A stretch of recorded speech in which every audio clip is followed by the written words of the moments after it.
Hello everyone, welcome back to my channel. ఈరోజు మనం తెలంగాణ స్టైల్లో సింపుల్గా ఫిష్ కర్రీ ఎలా చేయాలో చూసేద్దామా. నేను ఇక్కడ 1 kg ఫిషెస్కి కొలత చెప్తున్నాను.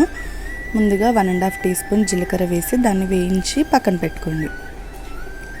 అలాగే 1/2 టీ స్పూన్ మెంతులు కూడా వేసి వేయించి పక్కన పెట్టుకోండి. అందులోనే 2 టీ స్పూన్స్ ధనియాలు కూడా వేసి దాన్ని కూడా వేయించి మొత్తం అన్నీ కలిపి మిక్సీ పట్టి పెట్టుకోండి. ఇలా 4 ఉల్లిగడ్డలు తీసుకొని దాన్ని కాల్చి కట్ చేసి పేస్ట్ చేసి పెట్టుకోండి. ఇప్పుడు బాండి పెట్టి కొద్దిగా ఆయిల్ వేసి దాంట్లో కొంచెం జీలకర్ర వేసి అది వేయగానే ఒక చిన్న ఉల్లిపాయ వేసి అందులోనే కొంచెం కరివేపాకు కూడా వేసి ఫ్రై చేసి పెట్టండి.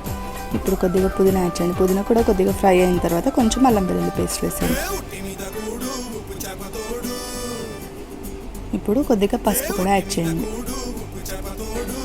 ఇప్పుడు ఒక చిన్న జామకాయ సైజ్ అంత చింతపండుని ఆల్రెడీ నానబెట్టి పెట్టుకోండి. ఆ పులుసు మొత్తం ఇందులో వేయండి. ఇప్పుడు ఈ పులుసులో ఒక చిన్న బెల్లం ముక్క వేసుకోండి. తర్వాత ఈ పులుసుకి సరిపడినంత ఉప్పు వేసి కలపండి. అలాగే పులుసు కొంచెం డైల్యూట్ అవ్వడానికి నేను కొద్దిగా వాటర్ వేస్తున్నాను. దీనివల్ల ఏంటంటే ఎక్కువ పులుపు అనేది రాదు. ఇప్పుడు మనము పేస్ట్ చేసి పెట్టుకున్న ఉల్లిపాయ పేస్ట్, అలాగే మనము ముందుగా మిక్సీ పట్టి పెట్టుకున్న జీలకర్ర మెంతుల పొడి అది కూడా వేసేయండి.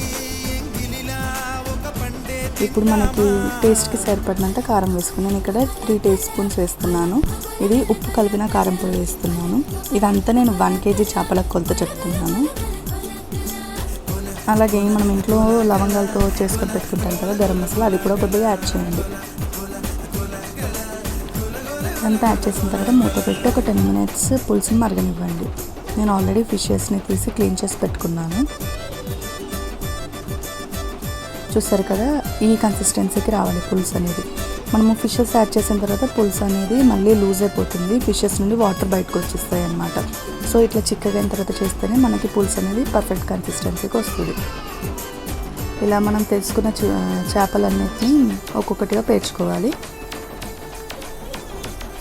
చూసారు కదా వాటర్ ఎట్లా వచ్చేసినాయో. ఈ ఫిష్ పులుసులో ఏంటంటే గరిట పెట్టి ఊరికే మెదపకూడదు. మనం ఇట్లా సరతంలాగా ఉన్నదే పెట్టుకోవాలి. పులుసులో వేసిన తర్వాత ఒక 5 minutes ఉంచండి. తర్వాత మీకు ఎక్కడైనా ముక్క మునగలేనట్టు అనిపిస్తే దాన్ని తిప్పేసి ఒక 2 minutes ఉంచండి. ఫిషెస్ని పులుసులో 5 to 7 minutes కంటే ఎక్కువగా ఉంచకుండా అవి విరిగిపోతాయి. చూసారు కదా, మీకు నచ్చిందా? అయితే ట్రై చేస్తారా? మీరు ట్రై చేసి మీకు ఎలా కుదిరిందో నాకు కామెంట్ బాక్స్లో తెలియజేయండి. Thank you.